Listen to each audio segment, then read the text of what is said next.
Study 91 के official YouTube channel पर आप सभी विद्यार्थियों का मैं जीएस फैकल्टी जेपी सर हार्दिक स्वागत अभिनंदन वंदन करता हूं। स्टडी 91 के द्वारा ये शुरू किया गया episode prelims specially Uttar Pradesh लोक सेवा आयोग के द्वारा आयोजित की जाने वाली वो परीक्षाएं जो आगामी महीनों में प्रस्तावित हैं, उसके लिए यह सेशन बहुत ही महत्वपूर्ण है, रामबाण है।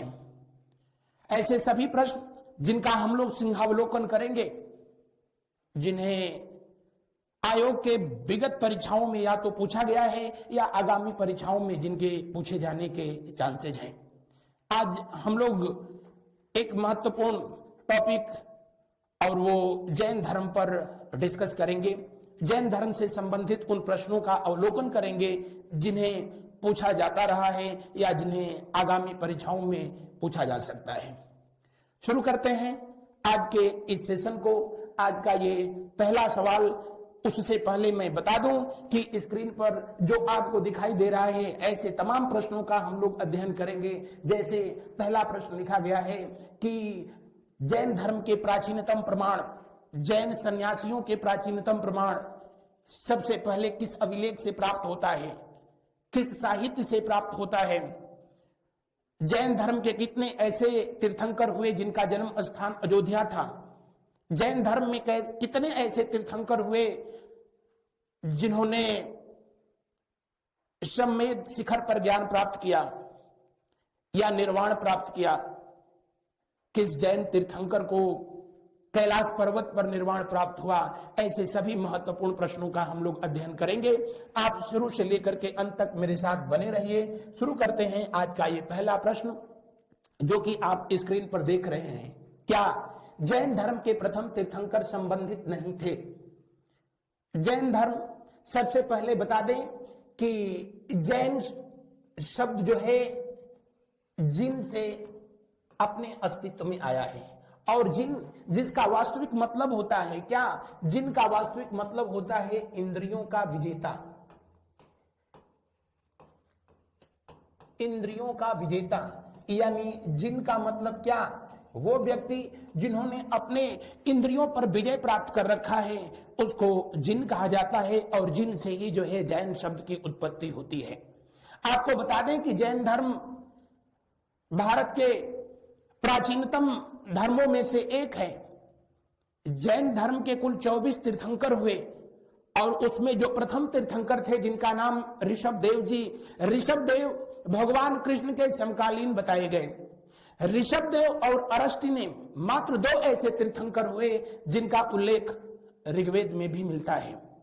यानी अगर आपसे पूछा जाए कि जैन धर्म का प्राचीनतम उल्लेख किस साहित्य में किया गया, तो दुनिया के सबसे प्राचीनतम साहित्य वर्ल्ड एंशिएंट लिटरेचर ऋग्वेद में किया गया है। यहां पर जो है पूछा जा रहा है कि जैन धर्म के प्रथम तीर्थंकर संबंधित नहीं थे। तो सबसे पहले तो मैं बता दूं कि तीर्थंकर का जो है मतलब होता है, तीर्थंकर का मतलब होता है क्या? तीर्थंकर का मतलब होता है आध्यात्मिक नियम बनाने वाला व्यक्ति, आध्यात्मिक नियम बनाने वाला। और जैन धर्म के जो आध्यात्मिक नियम हैं उनको बनाने वाले जो व्यक्ति थे तीर्थंकर कहलाए। और जैन धर्म में कितने तीर्थंकर हैं? जैन धर्म में कुल 24 तीर्थंकर हैं। कितने हैं? 24। और जैसा कि बताया गया, सम्राट अशोक के द्वारा सारनाथ में जिस अशोक चक्र का जो है निर्माण किया गया, उसमें जो 24 तिलियां हैं, जो कि हमारे राष्ट्रीय ध्वज में भी चक्र में 24 तिलियां दिखाई देती हैं, ये जैन धर्म के 24 तीर्थंकरों की ही प्रतीक है। और आपको जानकारी के लिए बता दें कि जो जैन धर्म में 24 तीर्थंकर हुए हैं उनमें जो पहले तीर्थंकर थे, थोड़ा सा आप जो है देखेंगे यहां पर। उससे पहले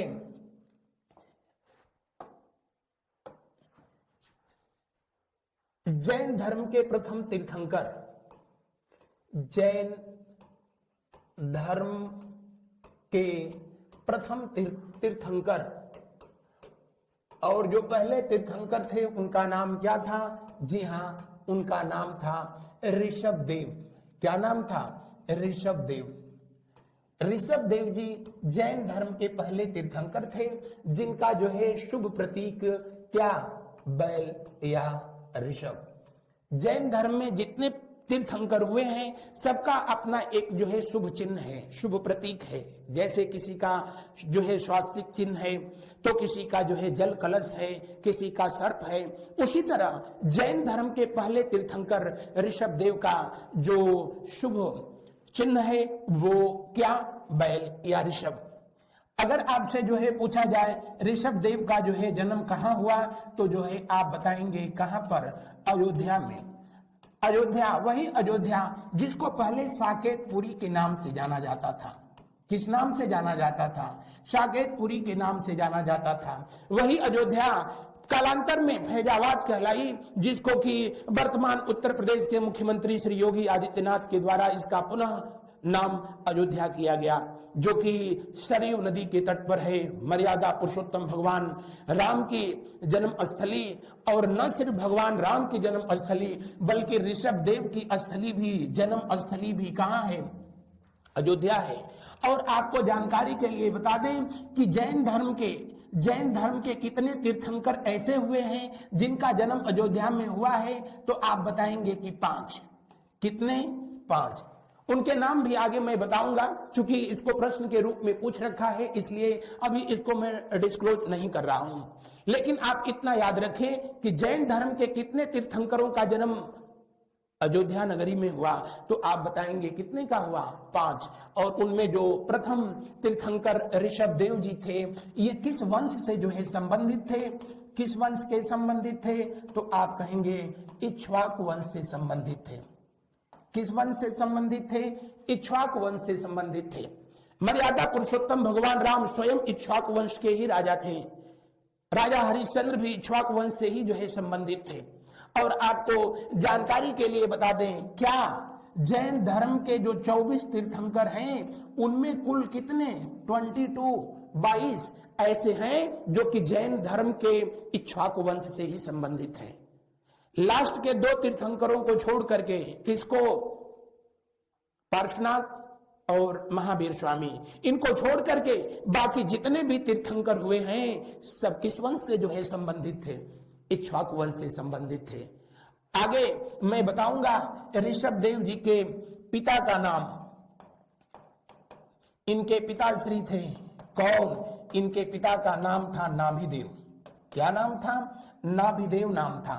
और नाभिदेव, आपको जानकारी के लिए बताएं कि जैन साहित्यों में भारतवर्ष का एक नाम नाभिवर्ष भी मिलता है। और नाभिवर्ष किसके नाम से जो है रखा गया था? नाभिदेव के नाम से रखा गया।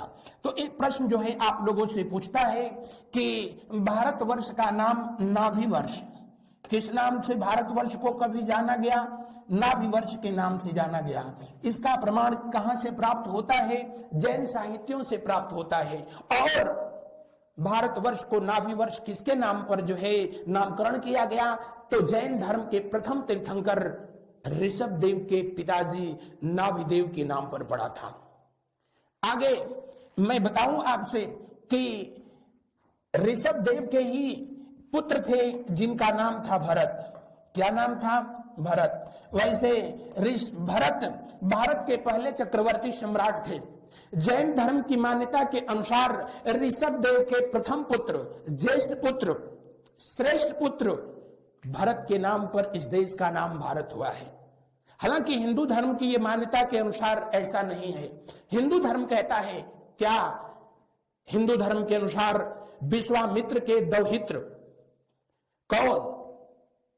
विश्वामित्र के दौहित्र राजा भरत, जो कि शकुंतला और दुष्यंत के पुत्र थे, भारत के पहले चक्रवर्ती सम्राट थे और उन्हीं के नाम पर देश का नाम भारतवर्ष हुआ था। वो दौर था जब ईवीएम से यह तय नहीं किया जाता था कि कौन राजा रहेगा या कौन नहीं रहेगा, तब अश्वमेध यज्ञ होता था। अब तो ईवीएम यज्ञ होता है, तब अश्वमेध यज्ञ होता था। 5वें या 11वें वर्ष में राजाओं के द्वारा घोड़ा छोड़ा जाता था। जो राजा अश्वमेध यज्ञ कराता था वो घोड़ा छोड़ता था, उसके पीछे उसकी पूरी लश्कर यानी पूरी सेना जो है चलती थी। अगर उसके घोड़े को किसी दूसरे राजा ने रोकने की हिम्मत की तो इसका मतलब कि उन दोनों राजाओं के बीच सांस्कृतिक कार्यक्रम होना तय था, यानी भव्य सांस्कृतिक कार्यक्रम का युद्ध का आयोजन होता था। अगर सामने वाला राजा जीत गया तो इनके घोड़े को जो है अपने कब्जे में ले लेता था, इनका अश्वमेध यज्ञ समाप्त, और नहीं तो फिर अश्वमेध यज्ञ करने वाले राजा के नाम पर ही उस पूरे क्षेत्र का नामकरण कर दिया जाता था। तो भारत के पहले चक्रवर्ती सम्राट राजा भरत के नाम पर इस देश का नाम भारत हुआ। यह हिंदू धर्म में कहा गया, जिसका उल्लेख महाभारत के आदि पर्व में भी किया गया, जिसका उल्लेख महाकवि कालिदास जी के द्वारा लिखे गए अभिज्ञान शाकुंतलम में भी किया गया है। तो मेरे प्यारे शिष्य, ये हमेशा याद रखेंगे कि ऋषभ देव जी के पिता के नाम पर जैन धर्म में जैसा कि कहा गया इस देश को नाभिवर्ष के नाम से, जबकि जो है ऋषभ देव जी के पुत्र के नाम पर जो है इस देश को किस नाम से, भारतवर्ष के नाम से जाना गया जैन धर्म की मान्यता के अनुसार। हिंदू धर्म में क्या है मैंने अभी बताया था। ऋषभ देव जी के माता जी, अगर पूछा जाए इनका क्या नाम था, जी हाँ, इनका नाम था मरु देवी। मरु देवी ऋषभ देव जी की माता थी, जबकि इनकी पत्नी जिनका नाम मिलता है, एक थी यशवती, दूसरी थी नंदा, तीसरी थी सुगंधा, बस इतना ही। हालांकि जैन धर्म में बताया गया कि ऋषभ देव जी के कितने पुत्र थे, बस इतने पुत्र थे। कितने? 100 यानी 100। और इस हिसाब से देखा जाए तो ऋषभ देव जी की पत्नियां भी जो है अधिक रही होंगी, लेकिन जैन साहित्यों में इन्हीं 3 का नाम मिलता है, माता यशवती, नंदा और सुगंधा। इनके जो पुत्र कितने थे? 100, जिसमें राजा भरत जो है सबसे बड़े थे, और उसके बाद दूसरे नंबर पर थे जिनका नाम था जो है बाहुबली।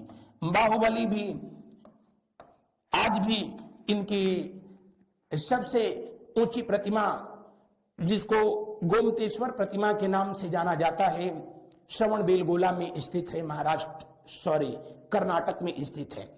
मैसूर से 80 किलोमीटर की दूरी पर वहां उदयगिरी पर्वत, वहीं पर जो है चंद्रगिरी पर्वत पर जो ये प्रतिमा का स्थापना हुआ है। लेकिन उसके पीछे क्या कहानी है अभी मैं आगे आप लोगों को जो है बताऊंगा। उससे पहले बता दूं कि ऋषभ देव जी को निर्वाण प्राप्त हुआ। निर्वाण का मतलब मृत्यु। निर्वाण प्राप्त हुआ कहां पर? कैलाश पर्वत पर। कहां? कैलाश पर्वत। और वही कैलाश पर्वत जो वर्तमान समय में चाइना के कब्जे में है। 1962 चाइना वार के बाद से ही जो है कैलाश पर्वत पर चीन का अधिकार है, लेकिन आज भी हमारी धार्मिक मान्यता वैसी ही है। तो आपसे अगर पूछे कि जैन धर्म के कौन से तीर्थंकर थे जिनको कहां कैलाश पर्वत पर निर्वाण प्राप्त हुआ, तो आप बताएंगे कि ऋषभ देव जी थे। उसी कैलाश पर्वत पर प्राचीन अलकापुरी शहर था, जो कि धन के देवता कुबेर की राजधानी बताई जाती है। बहरहाल हम लोग प्रश्न का सिंहावलोकन करते हैं, और प्रश्न में जो है पूछा गया था जैन धर्म के प्रथम तीर्थंकर संबंधित नहीं थे, तो अयोध्या से संबंधित थे बिल्कुल 100%, क्योंकि वहां उनका जन्म हुआ था। इक्ष्वाकु वंश के थे, बिल्कुल सही है। कैलाश पर्वत पे उनको निर्वाण प्राप्त हुआ, यह भी सही है। लेकिन संवेद शिखर उनके जीवन से दूर दूर तक इसका कोई नाता नहीं रहा था। संवेद शिखर जो वर्तमान समय में झारखंड में पारसनाथ पर्वत की सबसे ऊंची चोटी है, जहां जैन धर्म के 1-2 नहीं कुल 20 तीर्थंकरों को निर्वाण प्राप्त हुआ है।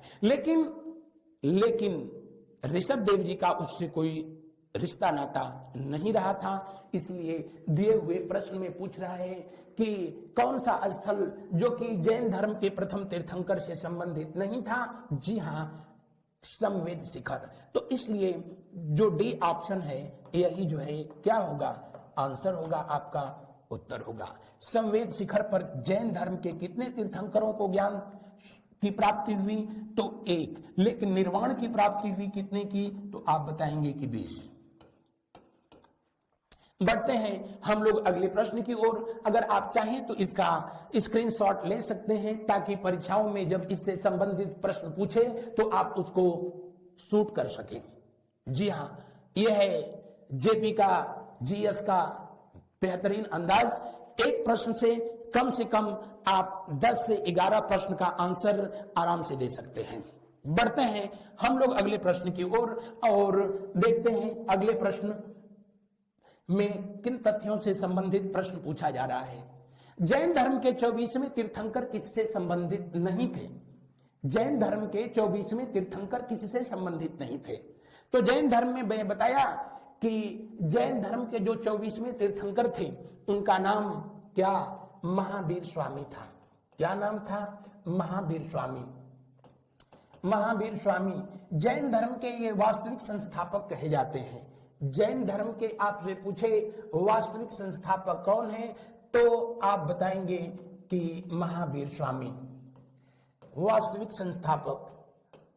इनका बचपन का नाम क्या था? तो इनके बचपन का नाम, महावीर स्वामी के बचपन का नाम था, बचपन का इनका नाम था वर्धमान। क्या नाम था? वर्धमान। इनका जन्म हुआ था कब? इनका जन्म हुआ 599 ईसा पूर्व में। 599 ईसा पूर्व में जन्म होता है। अगर इनका पूछा जाए कि जन्म स्थान कहाँ था, जन्म स्थान कहाँ था, तो आप बताएंगे इनका जन्म स्थान था वैशाली का कुंडग्राम। कुंडग्राम वैशाली।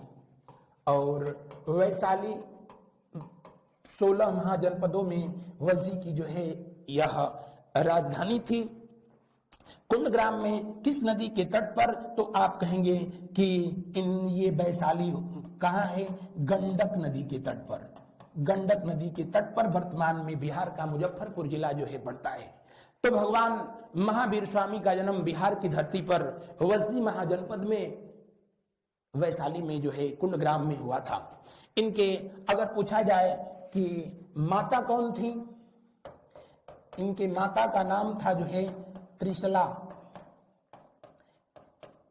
प्रियकारिणी भी नाम जो है मिलता है। जबकि इनके पिता का नाम क्या था? तो इनके पिता का नाम था, पिता का नाम क्या था? इनके पिता का नाम था, जी हाँ, सिद्धार्थ। सिद्धार्थ जो है इनके पिता का नाम था। इनसे संबंधित कुछ और बातें। महावीर स्वामी की पत्नी, महावीर स्वामी की पत्नी का क्या नाम था? जी हाँ, इनकी पत्नी का नाम जो है यशोदा था। इनकी बेटी का क्या नाम था? तो जो इनकी पुत्री थी उसका नाम था अड़ोजिया, अड़ोजिया या फिर प्रियदर्शनी। इनके बड़े भाई जिनके आज्ञा के अनुसार, या कहा जाता है कि जिनसे आज्ञा लेकर के महावीर स्वामी ने संन्यास ग्रहण किया था, उनका नाम था क्या? उनका नाम था नंदीवर्धन। नंदीवर्धन।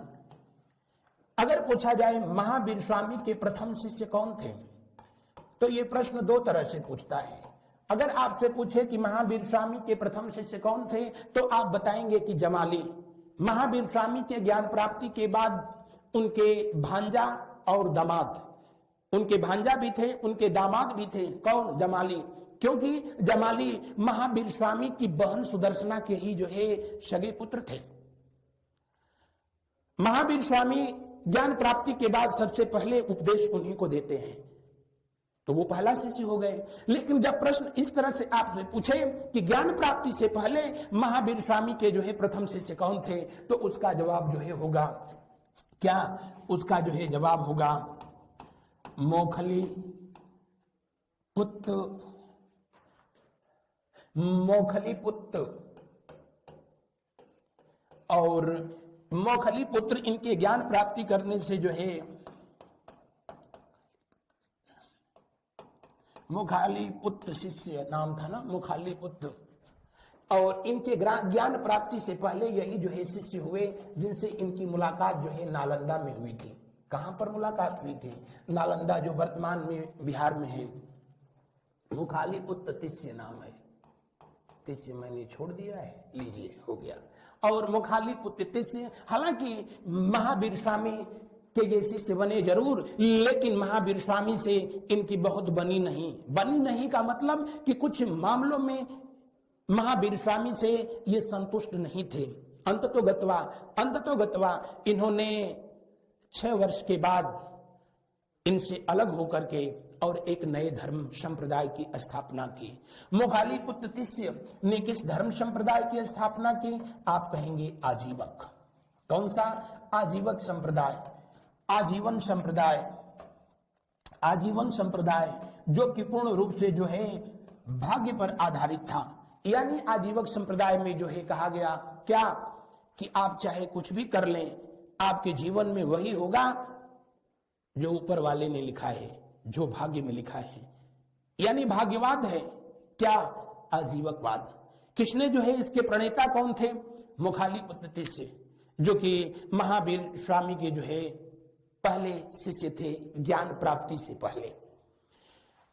मुखालिपुत्र तिस्य जब इनसे जो है अलग हो जाते हैं तो महावीर स्वामी अब जो है तपस्या करने के लिए जो है और आगे की तरफ जो है बढ़ते हैं और 12 वर्ष की तपस्या, कठिन परिश्रम, कठिन तपस्या, 12 वर्ष की तपस्या ये करते हैं और इनको ज्ञान की प्राप्ति होती है। ज्ञान प्राप्ति जिसको कि जैन धर्म में जो है कैवल्य के नाम से जाना गया। किस नाम से? कैवल्य के नाम से ज्ञान प्राप्ति होती है। कब? बैसाख, हिंदी का महीना, बैसाख माह के 10वें दिन, बैसाख माह के 10वें दिन इनको ज्ञान की प्राप्ति होती है। और कहां पर? तो जृंभिक नामक गांव में होती है। जृंभिक नामक गांव, जिसको कि अब वर्तमान जो है बिहार का जमुई जिला कहा जाता है। वर्तमान बिहार का जमुई उस समय का जृंभिक था। किस नदी तट पर इनको ज्ञान प्राप्त हुआ? तो आप कहेंगे इनको जो है ऋजुपालिका नदी के तट पर ज्ञान प्राप्त हुआ। कौन सी नदी? ऋजुपालिका नदी के तट पर ज्ञान प्राप्त हुआ। किस वृक्ष के नीचे ज्ञान प्राप्त हुआ? जी हाँ, साल वृक्ष के नीचे जो है इनको ज्ञान प्राप्त हुआ। किसको? महावीर स्वामी को। और ज्ञान प्राप्ति के बाद महावीर स्वामी ने अपना प्रथम उपदेश दिया। अगर पूछा जाए प्रथम उपदेश इन्होंने दिया कहां पर, तो आप कहेंगे इन्होंने प्रथम उपदेश विपुलांचल पहाड़ी पर दिया। कहां पर? विपुलांचल पहाड़ी। विपुलांचल ये कहां पड़ती है? जी हाँ, बिहार में ही जो है विपुलांचल है, राजगृह में। किस जगह पर इन्होंने जो है उपदेश दिया था? राजगृह, जो कि मगध की राजधानी भी रही थी। किस भाषा में इन्होंने उपदेश दिया? जी हाँ, अर्धमागधी भाषा में उपदेश दिया। अर्धमागधी भाषा में उपदेश दिया। किस नदी के किनारे? तो जो है बराकर नदी के किनारे, बराकर नदी के किनारे इन्होंने उपदेश दिया था। किसको उपदेश दिया? अपने दामाद, जिनका नाम था क्या? जमाली। तो इनके प्रथम शिष्य, ज्ञान प्राप्ति के बाद प्रथम शिष्य कौन थे? तो इनके प्रथम शिष्य थे इनके दामाद जमाली, या इनके रिश्ते में भांजा भी थे। इनकी प्रथम शिष्या अगर जो है पूछा जाए कि महावीर स्वामी की प्रथम शिष्या कौन थी, तो महावीर स्वामी की प्रथम शिष्या का नाम था, क्या नाम था? चंदना। क्या नाम था? चंदना। और ये चंदना कौन थी? जी हाँ, अंग महाजनपद की राजधानी चंपा, और चंपा के जो है शासक थे जिनका नाम था क्या? दधिवर्मन, और उन्हीं की बेटी थी चंदना। तो महावीर स्वामी की प्रथम शिष्या कौन थी? चंदना। प्रथम शिष्य कौन था? जमाली। महावीर स्वामी को निर्वाण प्राप्ति होती है कहां पर? तो पावापुरी में। पावापुरी में इनका मल्ल महाजनपद की जो है राजधानी थी और वहीं सुस्तिपाल के जो है महल में इनको निर्वाण की प्राप्ति होती है। उससे पहले हम लोग सिंहावलोकन करेंगे उस प्रश्न का कि प्रश्न में जो है क्या क्या तथ्य पूछा गया था। जैन धर्म के 24वें तीर्थंकर किससे संबंधित नहीं थे? तो जैन धर्म के 24वें तीर्थंकर कुंडग्राम से संबंधित थे। बिल्कुल यहीं पर उनका जन्म हुआ, जृंभिक गांव में। जी हाँ, यहीं तो इनको ज्ञान की प्राप्ति हुई। जी, पावापुरी में ही तो इनको निर्वाण प्राप्ति हुई, यहीं पर इनकी मौत हुई थी। लेकिन जो चौथा ऑप्शन दिया है, चौथा ऑप्शन में सर्प लिखा है। सर्प जो है जैन धर्म के 23वें तीर्थंकर पार्श्वनाथ का जो है शुभ चिन्ह है। इसलिए दिए हुए प्रश्न में पूछ रहा है क्या संबंधित नहीं है? सर्प का जो है इनके जीवन से कोई संबंध नहीं है। इसीलिए मेरे प्यारे विद्यार्थियों, इस प्रश्न का सही उत्तर होगा क्या? पहला ना, अंतिम डी। जी, बढ़ते हैं हम लोग अगले प्रश्न के तरफ और आप लोग शुरू से लेकर अंत तक मेरे साथ बने रहे। अपने महत्वपूर्ण सुझाव भी हमको कमेंट में देते रहिएगा, जिससे कि मैं और बेहतर करने का प्रयास करूंगा। उससे पहले अगला प्रश्न, तीसरे प्रश्न को हम लोग देखते हैं। महावीर ने अपना उपदेश किस भाषा में दिया था? मैं अभी बता दिया, महावीर स्वामी ने अपना पहला उपदेश जो है किस भाषा में दिया? किस भाषा में दिया? तो अर्धमागधी में दिया था। इन्होंने अपना पहला उपदेश जो है कहां पर दिया था? तो पिछले जो है अभी स्लाइड में मैंने बताया था, विपुलांचल पहाड़ी पर दिया। कहां पर? विपुलांचल पहाड़ी पर दिया था। किस नदी के किनारे दिया? जी हाँ, बराकर नदी के जो है किनारे जो है इन्होंने उपदेश दिया था। किस जगह पर दिया? राजगृह में इन्होंने उपदेश दिया। और किसे दिया था? तो अपने भांजा और दामाद जमाली को इन्होंने अपना प्रथम उपदेश दिया। तो दिए हुए प्रश्न का कौन सा विकल्प? मागधी, ना, क्या अर्धमागधी? दिए हुए प्रश्न का जो है तीसरा विकल्प सही है। हालांकि पूछा जाए कि जैन साहित्य, जैन धर्म के साहित्य किस भाषा में लिखे गए हैं? किस भाषा में लिखे गए हैं? तो आप कहेंगे कि ये प्राकृत भाषा में भी मिलेंगे, आपके मागधी में भी मिलेंगे, मागधी में भी मिलेंगे, अर्धमागधी भाषा में भी लिखे गए हैं, अर्धमागधी भाषा में भी लिखे गए हैं। जबकि इन्होंने अपना पहला उपदेश जो है सिर्फ किसमें? अर्धमागधी में दिया था।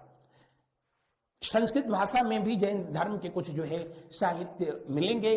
और जैन धर्म के जो प्राचीन साहित्य हैं, जैन धर्म के प्राचीन साहित्य हैं, उनको किस नाम से जानते हैं? उनको इस नाम से जानते हैं, ओ के नाम से जो है जानते हैं।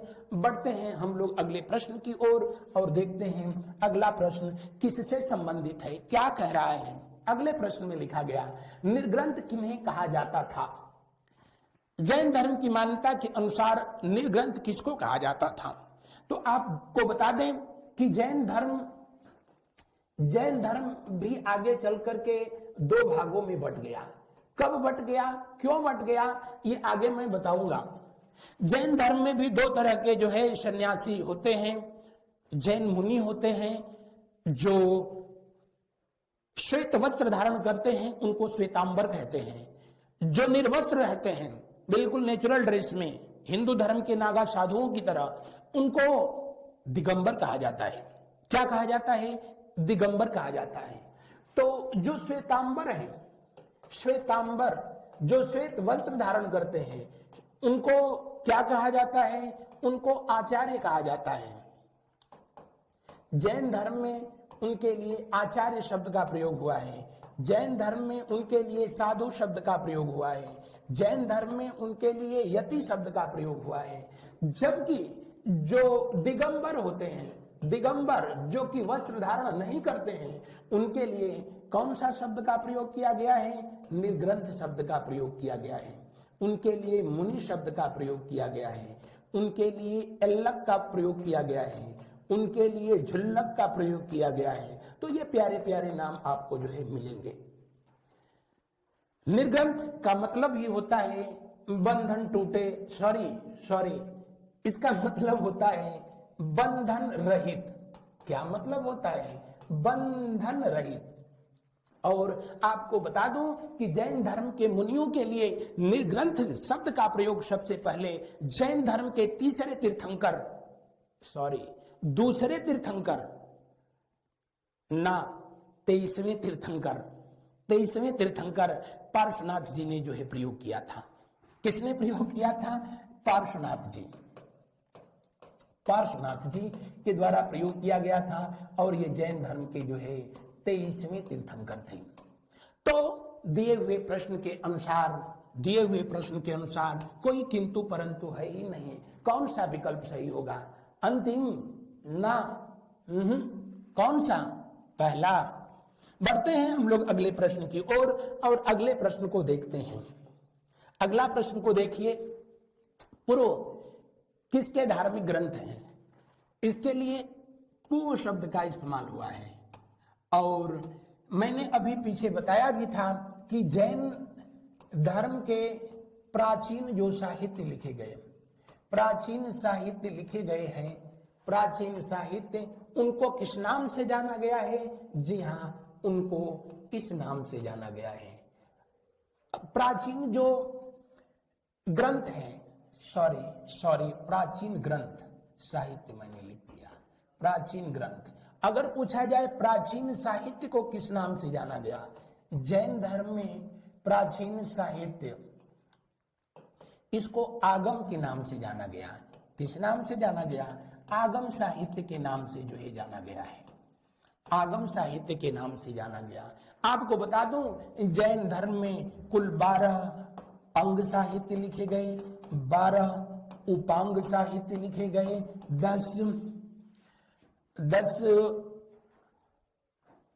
12 अंग और 12 जो है उपांग लिखे गए हैं। चूंकि बात यहाँ जो है हो रही है किसकी? जो है पो की, यानी जो है पुरुष शब्द नहीं होना चाहिए। दिए हुए प्रश्न का कौन सा विकल्प सही है? जी हाँ, पहला विकल्प 100% सही है। 12 अंग, 12 उपांग, 10 प्रकीर्ण लिखे गए, 6 छेद सूत्र लिखे गए, 4 मूल सूत्र लिखे गए। इन सब का संबंध किससे है? जी हाँ, जैन धर्म से है। अगले प्रश्न का हम लोग अवलोकन करते हैं। अगला प्रश्न को जो है देखते हैं।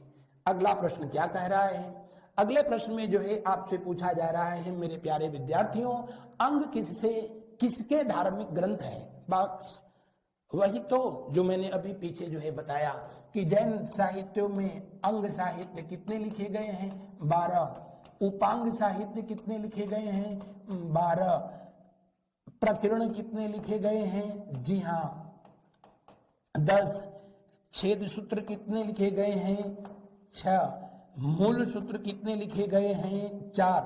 तो ये सब किससे संबंधित है? जी हाँ, जैन धर्म से संबंधित है, जैन साहित्य से संबंधित है। और आपको बता दूं कि भगवती सूत्र, आगे मैं कभी इस पर चर्चा करूंगा, ये प्रश्न के रूप में चूंकि दिया भी है तो इसलिए यहां बहुत कुछ नहीं इस पर अभी बोल रहा हूं। लेकिन जो भगवती सूत्र है, भगवती सूत्र में जो है कुल 16 महाजनपदों का उल्लेख किया गया है। 16 महाजनपदों का ये जैन साहित्य का एक अंग साहित्य है। तो दिए हुए प्रश्न का कौन सा विकल्प सही होगा? कौन सा? जी हाँ, दूसरा ना, पहला सही होगा। बढ़ते हैं हम लोग अगले प्रश्न की ओर। अगला प्रश्न को देखिए। जैन धर्म के प्रथम तीर्थंकर कौन थे? ये सारी बातें मैंने बता दी। जैन धर्म के प्रथम तीर्थंकर को जो है आदिनाथ के नाम से जाना गया। आदिनाथ के नाम से जाना गया। इनको ऋषभदेव के नाम से जाना गया। ऋषभदेव के नाम से जाना गया। ऋषभदेव के नाम से जाना गया। दूसरे तीर्थंकर थे जिनका नाम था अजीतनाथ था। तीसरे तीर्थंकर थे जिनका नाम शंभवनाथ था। शंभवनाथ, चौथे तीर्थंकर जो है अभिनंदन थे। तो अजीतनाथ, अजीतनाथ, शंभवनाथ, अभिनंदन, पांचवें पद्मनाथ थे। तो इस तरीके से जो है जैन धर्म के कुल 23 तीर्थंकर थे और उसमें आप पहले तीर्थंकर, 23वें तीर्थंकर और 24वें तीर्थंकर को जो है याद रखेंगे। जैन धर्म में कितने तीर्थंकर थे? 24। कितने? 24। और पहला, 23वां, 24वां, ये कम से कम आप याद रखेंगे कौन थे। और उनके बारे में डिटेल भी जो है मैंने अभी लिखा था, आपको बताया था। बढ़ते हैं हम लोग अगले प्रश्न की ओर। उससे पहले मैं बता दूं कि इस प्रश्न का कौन सा विकल्प सही होगा। पहला ना, कौन सा? अंतिम। ऋषभ देव का उल्लेख अगर पूछा जाए कि किस वेद में मिलता है तो आप बताएंगे कि ऋग्वेद में। ऋग्वेद में ऋषभ देव के अलावा और किसका जो है उल्लेख मिलता है तो अरस्टी नेम का उल्लेख मिलता है। किसका? अरस्टी नेम का उल्लेख मिलता है। अरस्टी नेम जो है जैन धर्म के 22वें जो है तीर्थंकर थे। इनका भी उल्लेख जो है किसमें है? ऋग्वेद में है। और ऋषभ देव जी को भगवान कृष्ण का समकालीन बताया गया है। इवन दैट कि जैन धर्म के एक 19वें तीर्थंकर हैं, उनको तो भगवान कृष्ण का जो है चचेरा भाई तक जो है जैन साहित्यों में लिखा गया है। बढ़ते हैं हम लोग अगले प्रश्न की ओर। अगला प्रश्न का अवलोकन करते हैं। जैन परंपरा के अनुसार बाहुबली किस तीर्थंकर का पुत्र है? जी हाँ, बाहुबली। संभवतः पहला प्रश्न का जब मैं व्याख्या कर रहा था तो वहां पर इनका जो है नाम लिया था। ऋषभ देव जी, ऋषभनाथ जिनको जो है कहा गया, ऋषभनाथ के जो है कितने पुत्र थे? बस इतने पुत्र थे बस। और इनमें जो है एक भरत, जिनके नाम पर मैंने बताया कि देश का नाम भारत हुआ, ये ज्येष्ठ थे, सबसे बड़े थे। और दूसरे नंबर के थे, दूसरे नंबर पर जो थे उनका नाम था क्या? बाहुबली। बाहुबली। और बाहुबली की ही जो है मूर्ति कहा जाता है कि ये आजीवन ब्रह्मचारी रहे और जिंदगी भर जो है तपस्या किया। इनको कैलव्य की प्राप्ति यानी ज्ञान प्राप्ति हुई, कैवल्य की प्राप्ति होती है। और इनकी जो स्टैचू है, मूर्ति है, उसको जो है गोमतेश्वर के नाम से जाना जाता है। किस नाम से जाना जाता है? गोमतेश्वर के नाम से जाना जाता है। गोमतेश्वर मूर्ति के नाम से जाना जाता है। गोमतेश्वर मूर्ति, बाहुबली की मूर्ति। और ये कितने मीटर ऊंची है? 57 मीटर ऊंची है। एक ही पत्थर को काट करके बनाई गई ये दुनिया की सबसे जो है ऊंची मूर्ति है, भगवान बाहुबली की मूर्ति, या इसे गोमतेश्वर मूर्ति के नाम से जानते हैं। ये कहां पर स्थित है तो आप बताएंगे कहां पर? तो श्रवणबेलगोला में। कहां पर? श्रवणबेलगोला। श्रवणबेलगोला, ये वही श्रवणबेलगोला जहां पर बौद्ध धर्म के पहले सम्राट चंद्रगुप्त मौर्य ने संलेखना किया था। संलेखना का मतलब उपवास करते हुए प्राण त्याग देना। संलेखना किया था कहां पर? श्रवणबेलगोला में, चंद्रगिरी पर्वत पर। वहीं पर भगवान ऋषभ देव के ज्येष्ठ पुत्र भरत के छोटे भ्राता श्री आप बाहुबली की 57 मीटर ऊंची प्रतिमा लगाई गई है, जिसे गोमतेश्वर के नाम से जाना जाता है। और इस प्रतिमा का अनावरण जो है स्थापना किया गया था कब? 981 ईस्वी में। क्योंकि बताने के क्रम में हूं तो मैं बता दूं, इस प्रतिमा के जो संस्थापक थे उनका नाम था जो है चामुंडा राय। क्या नाम था? चामुंडा राय। और ये चामुंडा राय थे कौन? तो चामुंडा राय जो है गंग वंश के, किस वंश के? गंग वंश के जो है ये सेनापति थे। इन्हीं के द्वारा भगवान बाहुबली की मूर्ति की स्थापना जो है की जाती है। और आपको जानकारी के लिए बता दें, प्रति 12वें वर्ष में यहाँ पर महामस्तकाभिषेक मेला का आयोजन किया जाता है। महामस्तकाभिषेक, जिसमें गोमतेश्वर मूर्ति को दूध, चंदन, शहद, घी, इन द्रव्यों से जो है स्नान कराया जाता है। जो वहां पर पूजा पद्धति है वो संपन्न कराया जाता है। इसे जैन धर्म का महाकुंभ भी कहा जाता है। तो इतनी सारी बातें जो है मैंने आप लोगों तक पहुंचाने का प्रयास किया। ये सेशन आपको अच्छा लगे तो इसको लाइक करना, चैनल पर अगर पहली बार होंगे कसम से सब्सक्राइब भी करना और अपने दोस्तों में इसे शेयर भी करना। दिए हुए प्रश्न का कौन सा विकल्प सही होगा? अंतिम ना, पहला सही होगा। बढ़ते हैं अगले क्वेश्चन की ओर। अगले प्रश्न को हम लोग देखते हैं। क्या श्वेतांबर परंपरा के अनुसार निम्न में से कौन स्त्री तीर्थंकर हैं? मैंने बताया जैन धर्म में दो संप्रदाय आगे चल करके जो है विभक्त हुआ। जैन धर्म में दो संप्रदाय था। एक था जो कि वस्त्र धारण करते थे, उनको श्वेतांबर कहा जाता था, और दूसरा जो है कौन सा? दिगंबर कहा जाता था। जैन धर्म की जो पहली संगति का आयोजन किया गया था वहीं पर हुआ ऐसा कि जैन धर्म दो हिस्सों में जो है क्या हुआ? टूट गया। एक स्थूलभद्र, उनके नेतृत्व में जिन लोगों ने वस्त्र धारण करने का निर्णय लिया वही श्वेतांबर कहलाए, और दूसरे थे भागभद्र, जिन्होंने महावीर स्वामी के कथन के अनुसार निर्वस्त्र रहने का जो है निर्णय लिया, वही दिगंबर कहलाए। क्या कहलाए थे? वो दिगंबर कहलाए थे। अब बात ये रही कि श्वेतांबर, जो श्वेतांबर संप्रदाय है, श्वेतांबर संप्रदाय ये मानते हैं क्या कि जैन धर्म के जो तीर्थंकर मल्लिनाथ थे, मल्लिनाथ ये पुरुष नहीं स्त्री थे, और जैन धर्म के एकमात्र जो है स्त्री तीर्थंकर रही थी। जबकि दिगंबर इस बात का जो है, दिगंबर संप्रदाय जो है खंडन करता है कि जैन धर्म में कोई भी तीर्थंकर स्त्री नहीं रही है, जितने भी रहे मुकम्मल पुरुष रहे हैं। तो दिए हुए प्रश्न के अनुसार श्वेतांबर परंपरा के अनुसार निम्न में से कौन स्त्री तीर्थंकर है? मल्लिनाथ। श्वेतांबर लोग जैन धर्म के जो यति कहे जाते हैं, ये मानते हैं कि ज्ञान प्राप्ति के बाद किसी भी व्यक्ति को, जैन यति को, साधु को भोजन करना चाहिए, वस्त्र धारण करना चाहिए। लेकिन दिगंबर संप्रदाय के लोग ये नहीं मानते हैं। उनका मानना है कि संन्यास ग्रहण करने के बाद सन्यासियों को, मुनियों को जल और भोजन से जितना हो सके दूरी बनाना चाहिए। दिगंबर संप्रदाय ये मानता है कि भगवान महावीर ब्रह्मचारी थे, उनकी शादी नहीं हुई थी।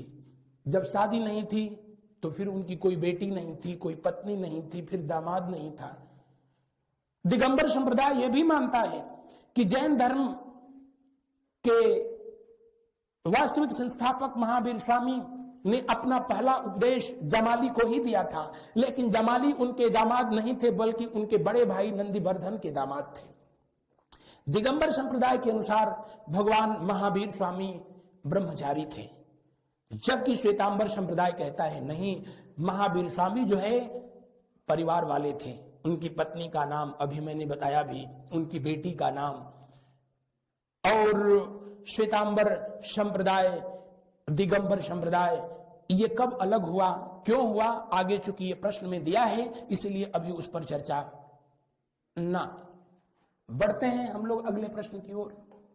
अगला प्रश्न देखते हैं, निम्नलिखित में से किस स्थल पर 23वें जैन तीर्थंकर का जन्म हुआ?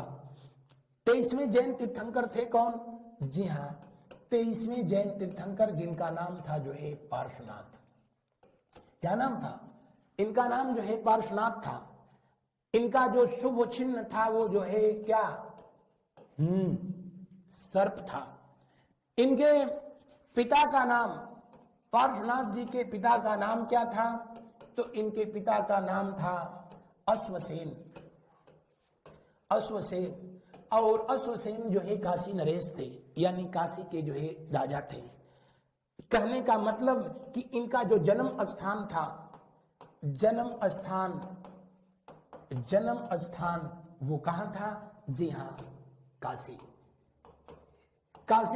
मतलब वाराणसी, वही काशी जो भगवान भोलेनाथ की त्रिशूल पर स्थित है, वही काशी जिसका इतिहास से पुराना है, वही काशी जो कि गंगा, वरुणा और 80 नदियों के संगम पर स्थित है, वही काशी जहां से वर्तमान समय में भारत के प्रधानमंत्री महोदय मोदी जी सांसद हैं, वही काशी में भगवान पार्श्वनाथ का जो है जन्म हुआ था। पार्श्वनाथ शब्द है, पार्श्वनाथ का जो है जन्म हुआ था। इनकी माता का नाम नहीं लिखे हैं, लिख देते हैं। इनकी माता का नाम वामा था। वामा जो है कौशल नरेश की जो है बेटी थी। और आपको जानकारी के लिए बताएं, पार्श्वनाथ जी ने भी जो है 30 वर्ष की अवस्था में संन्यास ग्रहण किया था। 30 वर्ष की अवस्था में इन्होंने संन्यास ग्रहण किया। 83 दिन जो है इन्होंने लगातार तपस्या की। कितने दिन? 83 दिन। और इनको जो है कैवल्य का मतलब ज्ञान प्राप्ति हुई थी। कहां पर? जी हाँ, सम्मेद शिखर पर। कहां पर? सम्मेद शिखर पर। और सम्मेद शिखर कहां है? वर्तमान झारखंड का पार्श्वनाथ पर्वत की सबसे ऊंची चोटी को सम्मेद शिखर कहते हैं। पार्श्वनाथ जैन धर्म के एकमात्र ऐसे तीर्थंकर थे जिनको सम्मेद शिखर पर ज्ञान की प्राप्ति हुई और वहीं पर इनको निर्वाण की प्राप्ति भी हुई थी। दिए हुए प्रश्न के अनुसार जैन धर्म के 23वें तीर्थंकर का जन्म स्थान वैशाली ना, कहां? काशी। बढ़ते हैं अगले प्रश्न की ओर। अगला प्रश्न को जो है देखते हैं, महावीर के जीवन काल में जैन संघ का प्रथम विच्छेदक कौन था? विच्छेदक का मतलब कि कब जैन धर्म जो है 2 भागों में बट गया। तो आपको जानकारी के लिए बता दें कि महावीर स्वामी अपने जीवन काल में ही धर्म के प्रचार के लिए 11 अपने अनुयायियों का या कह लें कि शिष्यों का एक जो संघ का गठन करते हैं, जिसको जैन संघ के नाम से जाना गया। किसके नाम से जाना गया? जैन संघ के नाम से जाना गया। और इस संघ में प्रसार के लिए काम करने वाले लोगों को जो है किस नाम से जाना गया? तो इनको जो है गणपति के नाम से जाना गया। एक और नाम है, याद आता है तो आपको बता देते हैं। आपको बता दें कि जो 11 शिष्य थे उनमें जो है प्रमुख रूप से जो थे, एक जिनका नाम जो है इंद्र, अग्नि, वायु, ये इनके 11 शिष्य थे। उनके संघ से जुड़े हुए लोग थे जिनका कार्य जो है जैन धर्म का प्रचार प्रसार जो है करना था। ऐसे ही कुल इनकी संख्या 11 थी। सुधर्मन भी जो है इसी में से थे। आपको जानकारी के लिए बता दें कि इंद्र और सुधर्मन ही जो है ऐसे थे जो कि महावीर स्वामी के साथ अंत तक बने रहे। बाकी जितने भी जो है इनके जैन संघ के सदस्य थे, इनके जीवन काल में ही इस दुनिया से जो है चलते बने थे। महावीर स्वामी की जब निर्वाण हुआ, मृत्यु हुआ, तो जैन संघ को आगे चलाने का काम या जैन धर्म के जो है अगले जो है प्रवर्तक बने थे कौन? सुधर्मन के बाद जो है फिर जम्बू हुए, जो कि अगले 40 सालों तक जम्बूपति के नाम से जैन धर्म का जो है संचालन और संरक्षण जो है किया था। अब आपको जानकारी के लिए बता दें कि जैन धर्म के तीर्थंकर महावीर स्वामी जैन धर्म को जन जन तक पहुंचाने में सबसे बड़ी भूमिका जो है निभाई। उस समय अजातशत्रु, बिंबिसार या चंद्रप्रदोत जैसे राजा थे जिन्होंने न सिर्फ जैन धर्म का जो है जैन धर्म को स्वीकार किया बल्कि उसका संवर्धन और संरक्षण भी किया था। जैन धर्म के प्रणेता महावीर स्वामी, इनको ज्ञान की प्राप्ति हुई। ज्ञान प्राप्ति के बाद जीवन के जो है इनके ज्ञान प्राप्ति के 12वें वर्ष में इन्होंने सबसे पहले जिसको जो है उपदेश दिया, वही पट्टा जो है भड़क गया, इनसे नाराज हो गया। और इन्होंने सबसे पहले उपदेश दिया किसको था? जमाली को। किसको? जमाली को इन्होंने जो है सबसे पहले उपदेश दिया था। और अभी मैंने आप लोगों से बताया कि जमाली थे कौन, तो जी हाँ, जमाली जो कि इनके जो है रिश्ते में, जमाली इनके रिश्ते में दामाद थे। सबसे पहले अगर पूछा जाए कि जैन धर्म को या जैन संघ को किसने छोड़ दिया था, जमाली ने जो है छोड़ दिया था। क्यों छोड़ दिया, उसके पीछे भी जो है कुछ वजह था, जो कि प्रश्न के रूप में चूंकि आगे दिया गया है, इसलिए अभी मैं उस पर चर्चा नहीं कर रहा हूं। इन्होंने जैन संघ को छोड़ करके और बहुरतवाद, कौन सा? बहुरतवाद, एक नया संप्रदाय का जो है स्थापना किए थे। वो अलग बात है कि इनका बहुरतवाद का दिन कभी बहुर नहीं पाया, लेकिन जैन धर्म को त्यागने वाले या जैन संघ से जो है निकल जाने वाले पहले व्यक्ति जो थे वो कौन थे? जमाली थे। ये पहले विच्छेदक थे। और इन्हीं के जो है जीवन काल में, इन्हीं के जीवन काल में महावीर स्वामी के ही जीवन काल में इस घटना के जो है ठीक 2 साल बाद 30 गुप्त था, एक ही वो नाम उसका ऐसा था, कैसा? 30 गुप्त जो है दूसरे ऐसे व्यक्ति थे जिन्होंने कि जैन धर्म का जो है बहिष्कार किया या जैन धर्म में विद्रोह किया और जो है वहां से चलते बने थे। तो दिए हुए प्रश्न के अनुसार कौन सा विकल्प सही होगा? ये होगा दूसरा। यहाँ जवाली लिखा है, लेकिन ना, ये जवाली शब्द नहीं है, उसके लिए मैं क्षमा प्रार्थी हूं। ये जो है कौन सा शब्द है? ये शब्द है जमाली। कौन सा शब्द है? जमाली। बढ़ते हैं हम लोग अगले प्रश्न की ओर और देखते हैं अगला प्रश्न किससे संबंधित है और कैसा है। जैसा भी है, लेकिन हम लोग ऐसे पढ़ेंगे कि जरूरत पड़े तो पढ़ा भी दें, जरूरत पड़े तो प्रश्नों का ऐसी की तैसी करके रख दें।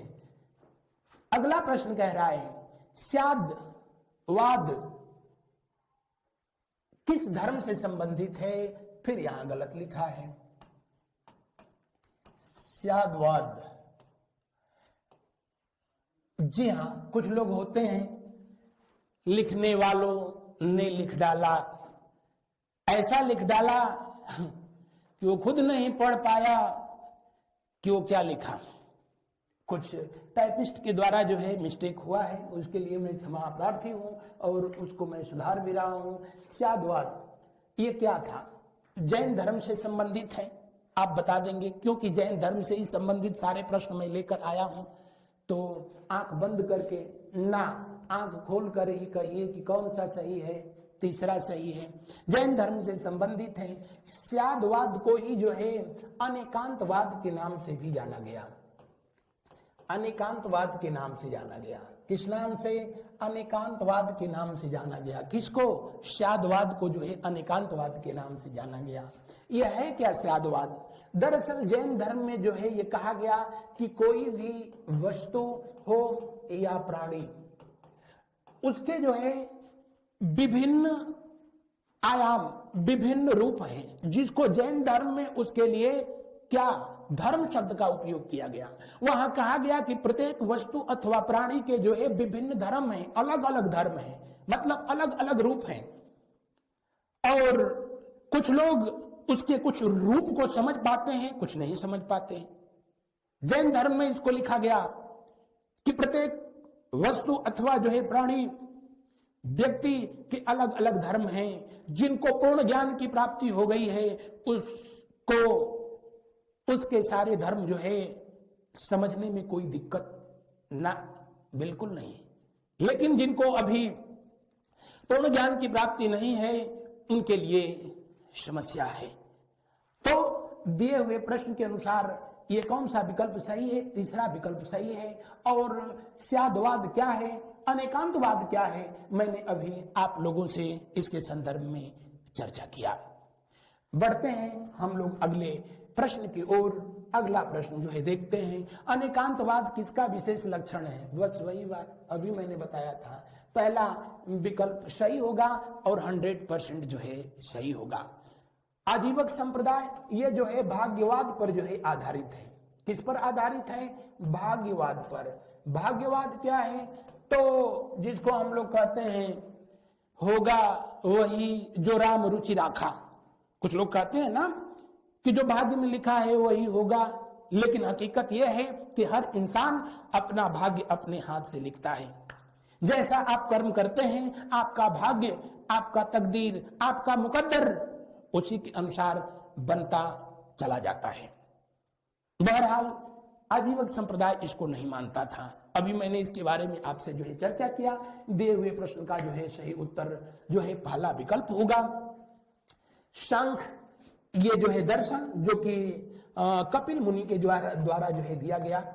आगे मैं कभी इस पर चर्चा भी करूंगा कि सांख दर्शन जो है क्या है। बौद्ध धर्म अभी नेक्स्ट क्लास में पढ़ाया जाएगा। अगला प्रश्न को देखा जाएगा। कहा महावीर स्वामी की शिक्षा का विशेष नाम क्या है? महावीर स्वामी शब्द होना चाहिए। हमारे टाइपिस्ट महोदय की जो है ये करस्तानी है, लेकिन कोई बात नहीं। महावीर स्वामी ने आपको बताएं जो अपने उपदेश दिए उसको पंच महाव्रत के नाम से जाना गया। पंच महाव्रत कौन कौन सा जो है था? तो पहला था सत्य, दूसरा था अहिंसा, तीसरा था आस्तेय, चौथा अपरिग्रह, पांचवा कौन सा? ब्रह्मचर्य। अब थोड़ी सी बातें देख लेंगे यहां पर। जो फर्स्ट 4 है, यानी जो प्रथम 4 जो है ये व्रत हैं, इनको दिया था किसने? तो पार्श्वनाथ के द्वारा दिया गया था। पार्श्वनाथ जी जो जैन धर्म के 23वें तीर्थंकर थे, उनके द्वारा जो है दिया गया। और इसको जो है चतुर्याम शिक्षा कहा जाता है। क्या कहा जाता है? चतुर्याम जैन धर्म की शिक्षा कहा जाता है। सत्य, अहिंसा, आस्तेय और अपरिग्रह किसने? पार्श्वनाथ ने दिया। और उसमें पांचवा जो है एक व्रत जोड़ा, और वो किसने? तो महावीर स्वामी जी के द्वारा जो है जोड़ा गया। सत्य का मतलब सदा सत्य बोलना चाहिए। अहिंसा का मतलब मन क्रम वचन से कुछ भी ऐसा न करें कि सामने वाले को जो है बुरा लगे। वही क्या है? अहिंसा है। जीवों पर दया करिए, क्या है? अहिंसा है। आस्तेय बताने की जो है जरूरत नहीं है। आस्तेय का मतलब होता है चोरी न करना। और वो चोरी सिर्फ चोरी नहीं है। यहां जैन साहित्य के अनुसार अगर आप अपने माँ बाप से झूठ बोलते हैं, ये भी एक चोरी है।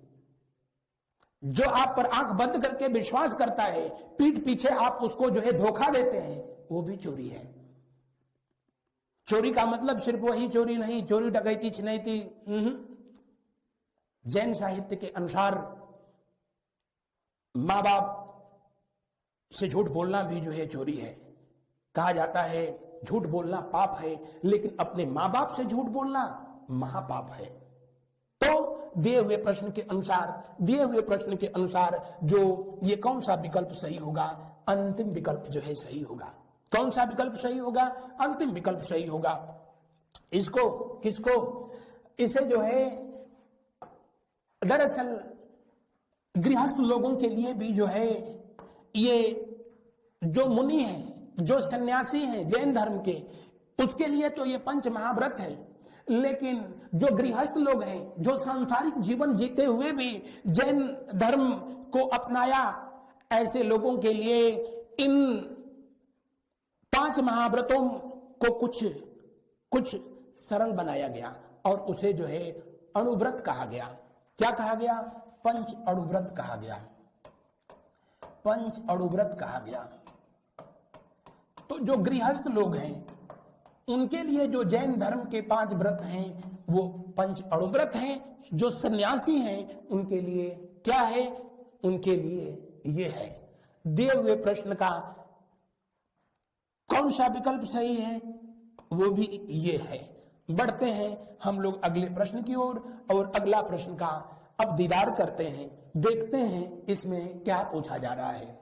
जैन धर्म के किस तीर्थंकर ने सर्वथा वस्त्र त्याग करने का आदेश दिया? हिंदू धर्म में भी जो लोग शैव संप्रदाय को मानते हैं, जिनका मानना है परमपिता परमेश्वर ने दुनिया में जैसे भेजा है वैसे रहना भी परमपिता परमेश्वर की सबसे बड़ी भक्ति है, इसीलिए जैन धर्म से पहले हिंदू धर्म में शैव संप्रदाय के लोग निर्वस्त्र रहते हैं, जिनको नागा बाबा, नागा साधु कहते हैं। देश दुनिया से उनका कोई वास्ता नहीं होता है। कुंभ मेला न लगे तो पता ही नहीं चले वो कहां रहते हैं। जैन धर्म में भी महावीर स्वामी ने अपने अनुयायियों से, अपने शिष्यों से कहा, क्या निर्वस्त्र रहो। क्यों? उनका मानना था कि मनुष्य जब तक सांसारिक वस्तुओं से प्रत्यक्ष अप्रत्यक्ष रूप से जुड़ा रहेगा, अल्प या दीर्घ रूप से जुड़ा रहेगा, कभी उसको जो है कैवल्य हो ही नहीं सकता। वो हमेशा मोह माया लालच के जाल में फंसा रहेगा। वस्त्र धारण करेंगे तो जाहिर सी बात है पहले ये सोचेंगे कि किसी तरह शरीर ढकने को मिले। जब शरीर ढकने को मिलने लगेगा तो फिर आप ये सोचेंगे कि बेहतरीन जो है आरामदायक कपड़ा मिले। आरामदायक मिलने लगेगा तो फिर आप ये सोचेंगे कि ब्रांडेड मिलता तो मजा आ जाता। यानी लालच जो है क्या है, बढ़ती जा रही है। इसीलिए जो जैन धर्म के, जो जैन तीर्थंकर हैं, जो जैन मुनि हैं, जो निर्वस्त्र रहते हैं, इवन दैट कि अपने शरीर में कुछ भी जो है वो धारण नहीं करते हैं, यही उसके पीछे बस यही कारण है कि सांसारिक वस्तुओं से जितना ही दूर रहेंगे, मोह माया के दलदल से उतना ही दूर रहेंगे। जितना ही जो है करीब जाएंगे, इस दलदल में उतना ही फंसते जाएंगे। तो मेरा उद्देश्य आप सबको सन्यासी बनाना नहीं है। मेरा उद्देश्य बस इतना है कि इन तथ्यों को इस तरह से आप तक जो है पहुंचाया जाए, समझाया जाए, ताकि परीक्षा में जब इससे संबंधित प्रश्न पूछे जाएं तो फिर किंतु परंतु इफ बट ना बिल्कुल न रहे। दिए हुए प्रश्न में पूछ रहा है जैन धर्म के किस तीर्थंकर ने सर्वथा वस्त्र त्याग करने का जो है आदेश दिया था। जी हाँ, जैन धर्म के 24वें तीर्थंकर, अंतिम तीर्थंकर महावीर स्वामी ने अपने शिष्यों से ऐसा करने के लिए कहा था, लेकिन स्वयं इन्होंने कभी ऐसा नहीं किया था। यह परंपरा कब शुरू हुई थी? तो यह परंपरा जो है शुरू हुई थी भागभद्र के समय में। किसके समय में? भागभद्र। ये भागभद्र जो है, जिन्होंने, मैं आगे बताऊंगा कि भागभद्र के द्वारा ही जैन धर्म में दिगंबर प्रथा, दिगंबर संप्रदाय की स्थापना की गई थी, और इन्होंने ही सबसे पहले निर्वस्त्र रहने की प्रथा जो है जैन धर्म में शुरू की, और उसके बाद जो है इनके अनुयायी भी जो है ऐसा करने लगे। जैन धर्म में जो लोग निर्वस्त्र रहते हैं उनको जो है एल्लक कहते हैं, उनको झुल्लक कहते हैं, उनको निर्ग्रंथ कहते हैं। क्या? निर्ग्रंथ कहते हैं। और क्या कहते हैं? उनको मुनि कहते हैं। जबकि जो लोग वस्त्र धारण करते हैं उनको यति कहा जाता, उनको आचार्य कहा जाता, उनको साधु कहा जाता। बढ़ते हैं हम लोग अगले प्रश्न की ओर। अगला प्रश्न का जो है अवलोकन करते हैं। प्रथम जैन संगीति हुई थी। जैन संगीति दरअसल जब 527 ईसा पूर्व में सुस्तिपाल, या कहीं कहीं लिखता है सस्तिपाल के महल में महावीर स्वामी ने जब अंतिम सांस ली। कहां पर? पावापुरी। ये पावापुरी कहां है? जी हां, महाजनपद में जो मल्ल महाजनपद था उसी की राजधानी में पावापुरी में जब इन्होंने अंतिम सांस ली, उसके बाद इनका उत्तराधिकारी हुआ कौन? सुधर्मन। कौन था? सुधर्मन था। सुधर्मन की मृत्यु हुई। सुधर्मन की जब मृत्यु हुई तो फिर ये जिम्मेदारी जो है किसको दिया गया, तो ये जिम्मेदारी जम्बू को दिया गया। जम्बू जो कि जैन संघ से संबंधित थे, ये भी जो है इस जिम्मेदारी को लगभग 40 साल तक जो है बखूबी निभाते रहे। आगे चल करके जब चंद्रगुप्त मौर्य मगध पर मौर्य साम्राज्य की स्थापना करते हैं, चंद्रगुप्त मौर्य के दरबार में ही, उनके शासनकाल में ही वर्तमान बिहार की राजधानी जिसको हम लोग पटना कहते हैं, तब उसको पाटलिपुत्र कहा जाता था। पाटलिपुत्र में प्रथम जैन संगति का आयोजन किया जाता है। कहां पर किया जाता है? पाटलिपुत्र में किया जाता है। प्रथम जैन संगति का जो है आयोजन कहां हुआ बेटा? पाटलिपुत्र में हुआ था। कब हुआ था? तो आप कहेंगे कि ईसा पूर्व 4वीं शताब्दी में हुआ था। ईसा पूर्व जो है 4th सेंचुरी या 4वीं शताब्दी में हुआ। इसी जैन संगति में इसके अध्यक्ष जो है, प्रथम जैन संगति के अध्यक्ष जो है किसको बनाया गया था? तो अध्यक्ष बनाया गया था किसको? स्थूलभद्र को बनाया गया। स्थूलभद्र जो कि जैन संघ से जो है संबंधित थे। अब स्थूलभद्र, भागभद्र, ये दोनों लोग, इन दोनों लोगों का संबंध जो है जैन संघ से था। स्थूलभद्र की अध्यक्षता में जब प्रथम जैन संगति की आयोजन हुआ तो भानुभद्र या उनका नाम कहीं कहीं जो है भागभद्र जो है मिलता है, उन्होंने इसका बहिष्कार किया उन्होंने। और बहरहाल यहीं पर जैन धर्म जो है 2 भागों में जो टूट गया। जो स्थूलभद्र के अनुयायी हुए उन्हीं को जो है श्वेतांबर कहा गया, और जो भागभद्र के पीछे भागते रह गए उन्हीं को कहा गया क्या? उन्हीं को कहा गया दिगंबर। यही दिगंबर जो कि निर्वस्त्र जो है रहते हैं, ये दिगंबर कहलाए। और ऐसी मान्यता है, ऐसा साहित्यों से पता चलता है कि बाद के दिनों में जो ये जैन संगति हुई, उसमें जैन धर्म 2 हिस्सों में टूट गया, श्वेतांबर और दिगंबर। श्वेतांबर लोग वो थे जो जैन धर्म में परिवर्तन चाहते थे और उन्होंने किया भी। इनके अनुसार संन्यास ग्रहण करने के बाद भी तमाम सांसारिक जो है वस्तुओं का उपभोग किया जा सकता है। श्वेतांबर धर्म के लोग, श्वेतांबर संप्रदाय के लोग मानते थे महावीर स्वामी ने भी जो है पारिवारिक जिंदगी जिया, उनकी भी शादी थी, उनके भी जो है बच्चे थे, उनकी बेटी का नाम जो है अड़ुज्या प्रियदर्शनी। तो जब महावीर स्वामी ने ऐसा किया तो उनके अनुयायी क्यों नहीं कर सकते हैं? यानी उसके आड़ में ये कुछ और खिलवाड़ शुरू कर दिए, जिसका भागभद्र ने विरोध किया। और इसी जगह पर जो है अंग साहित्यों की रचना किया गया, उपांग की जो है रचना किया गया। लेकिन इसी घटना के बाद जो है मगध में भयंकर अकाल पड़ा और उस अकाल ने त्राही मचा दिया। जो भागभद्र थे उन्होंने उस समय के शासक चंद्रगुप्त मौर्य से जो है बताते हैं क्या कि जैन धर्म का जो ये विखंडन हुआ है उसका ये परिणाम है। जैन धर्म में ये जो कुछ हो रहा है उसका ये परिणाम है मगध में जो अकाल आया है। चंद्रगुप्त मौर्य को भी ये लगा कि नहीं जो है ये बात जो है सही है, और अब उनका लगाव, चंद्रगुप्त मौर्य का जो है झुकाव भागभद्र की तरफ हो गया। इतना उनकी बातों में वो प्रभावित हुए कि चंद्रगुप्त मौर्य अपने जीवन के अंतिम समय में भागभद्र के साथ श्रवणबेलगोला चले गए। श्रवणबेलगोला जो वर्तमान में कर्नाटक में मैसूर से करीब 100 किलोमीटर और जो है कर्नाटक की राजधानी से 150 किलोमीटर की दूरी पर चंद्रगिरी पर्वत पर जाकर के और चंद्रगुप्त मौर्य भागभद्र के निर्देशन में संलेखना किया।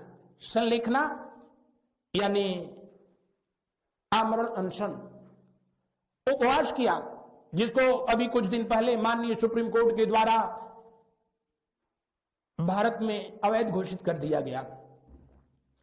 संलेखना को आत्महत्या की कैटेगरी में रखा गया। सुप्रीम कोर्ट के आदेश पर इस पर रोक लगाया गया। लेकिन उन दिनों संलेखना करते हुए चंद्रगुप्त मौर्य ने श्रवणबेलगोला में चंद्रगिरी पर्वत पर आत्मदाह किया था, आत्मदाह कर लिया था। और उसके बाद चंद्रगुप्त मौर्य के बाद उसका बेटा जो है कौन, बिंदुसार आगे शासक बनता है। और बिंदुसार इसीलिए जैन धर्म खास करके जो है भागभद्र से जो है वो बड़ा द्वेष रखने लगा। क्यों? क्योंकि भागभद्र फिर वापस चले आए मगध, लेकिन चंद्रगुप्त मौर्य तो रह गए वहीं। उन्होंने तो संलेखना कर लिया, उन्होंने तो आत्मदाह कर लिया। इसीलिए चंद्रगुप्त मौर्य इस बात से जो है, चंद्रगुप्त मौर्य का बेटा बिंदुसार इस बात से बड़ा खफा था, नाराज था। इनसे पूछा कि वो पिताजी आपकी बातों में आकर के संलेखना कर लिए और आप क्यों चले आए? इसीलिए बिंदुसार ने फिर आजीवक संप्रदाय को जो है स्वीकार कर लिया था। बहरहाल ये सब कहानियां जब क्लास में पढ़ाऊंगा उसमें जो है बताया जाएगा। यहां चूंकि मैं प्रश्न करा रहा हूं तो जाहिर सी बात है प्रश्नों पर ही जो है हम लोग ज्यादा फोकस करेंगे। प्रथम जैन संगति कहाँ हुई थी? कहाँ हुई थी? पाटलिपुत्र में हुई थी। पाटलिपुत्र जिसको कि पटना कहा जाता है, पाटलिपुत्र की स्थापना उदयन के द्वारा जो है किया गया और शेरशाह सूरी के द्वारा इसका नाम बदल करके पाटलिपुत्र से पटना कर दिया गया। बढ़ते हैं हम लोग अगले प्रश्न की तरफ। अगला प्रश्न जो है देखते हैं। अगले प्रश्न में क्या कहा जा रहा है? पंच महाव्रत तथा त्रिरत्न किस धर्म से संबंधित है? तो अभी पीछे मैंने बताया आपसे कि पंच महाव्रत किससे संबंधित है? जैन धर्म से संबंधित है। सत्य, अहिंसा, आस्तेय, अपरिग्रह, ब्रह्मचर्य, ये क्या है? यही पंच महाव्रत है, जिसमें प्रथम जो 4 व्रत हैं वो जैन धर्म के 23वें तीर्थंकर पार्श्वनाथ के द्वारा जोड़े गए और अंतिम और 5वां जो ब्रह्मचर्य है भगवान महावीर स्वामी के द्वारा जोड़ा गया था। त्रिरत्न क्या है? तो जैन धर्म के जो त्रिरत्न हैं वो पहला है सम्यक दर्शन, दूसरा सम्यक ज्ञान, तीसरा सम्यक दर्शन, सम्यक ज्ञान, सम्यक आचरण। सम्यक आचरण क्या है? तो सुख दुख जैसा भी जो है आपके जीवन में चल रहा है आप उसको समान भाव से फेस कर रहे हैं, समान भाव से जो है उसके साथ जो है व्यवहार कर रहे हैं, आचरण कर रहे हैं। यही जो है क्या है? सम्यक आचरण है। यानी सुख और दुख के समय भी एक जैसा बना रहे, यही सम्यक आचरण है। हालांकि ऐसा होता नहीं है, क्योंकि किताबों में जो लिखा गया है हकीकत में दिखा नहीं है और हकीकत में जो दिखा है वो किताबों में कहीं लिखा नहीं है। तो दिए हुए प्रश्न में पूछ रहा है त्रिरत्न सम्यक आचरण क्या है? तो सम्यक आचरण का मतलब है सुख और दुख दोनों परिस्थितियों में एक तरह का जो है व्यवहार बनाए रखना, एक तरह बिहेव करना। सम्यक ज्ञान का मतलब क्या है? निसंदेह ज्ञान, या कह लो कि शंका विहीन ज्ञान। आपको नॉलेज हो, जितनी भी हो, इतना हो कि उसमें कोई किंतु परंतु न हो, यही सम्यक ज्ञान है। और सम्यक दर्शन क्या है? तो जो भी आपके पास ज्ञान है उस पर आपको जो है पूर्णतया विश्वास है, यही जो है सम्यक दर्शन है। क्या है? सम्यक दर्शन है। जैसे आपको अपनी क्षमता पर जो है पूरा विश्वास है, कि इस परीक्षा को मैं निकाल लूंगा, दिन रात लग जाइए, दुनिया की ताकत आपको रोक नहीं सकती है। लेकिन आप ही खुद ही भगवान जाने क्या होगा, तो कसम से ना होगा। तो इसलिए सम्यक दर्शन, ज्ञान पर विश्वास, सम्यक ज्ञान, शंका विहीन ज्ञान जिसमें कोई किंतु परंतु न हो, सम्यक आचरण, सुख दुख की घड़ी में एक समान व्यवहार। पंच महाव्रत, त्रिरत्न, ये किससे संबंधित हैं? जैन धर्म से संबंधित हैं। कहा गया है कि त्रिरत्नों को प्राप्त करने का जो मार्ग है, त्रिरत्नों को प्राप्त करने का जो मार्ग है वही पंच महाव्रत है। क्या है? पंच महाव्रत। त्रिरत्न कैसे प्राप्त किया जाए, उसके लिए पंच महाव्रत जो है बनाए गए थे। बढ़ते हैं हम लोग अगले प्रश्न की ओर।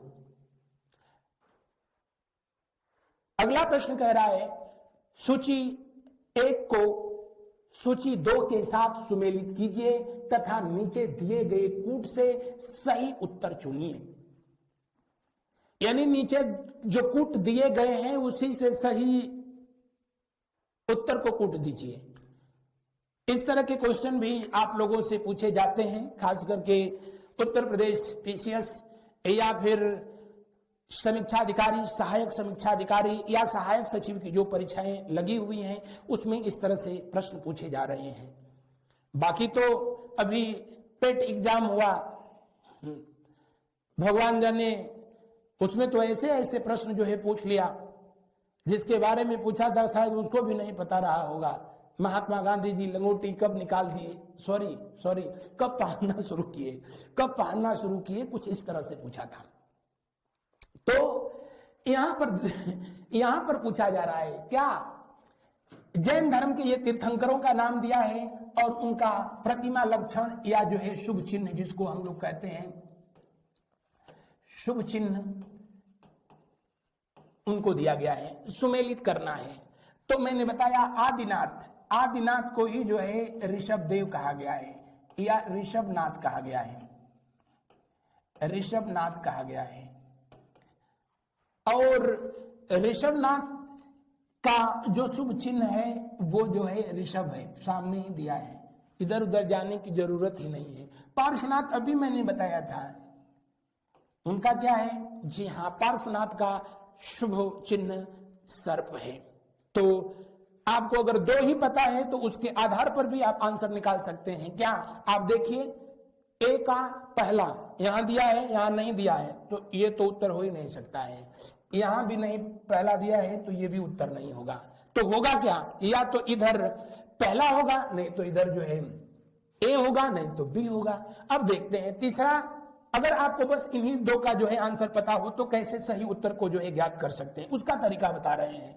पार्श्वनाथ सर्प, यानी सी का कौन सा? तीसरा। यहां सी का क्या दिया है? तीसरा। यहां सी का क्या दिया है? दूसरा, यानी एक नहीं सही होगा। तो ये भी नहीं, ये भी नहीं, ये भी नहीं, तो कौन? पहला विकल्प सही है और 100% सही है। बढ़ते हैं अगले प्रश्न की ओर। अगला प्रश्न जो है देखते हैं।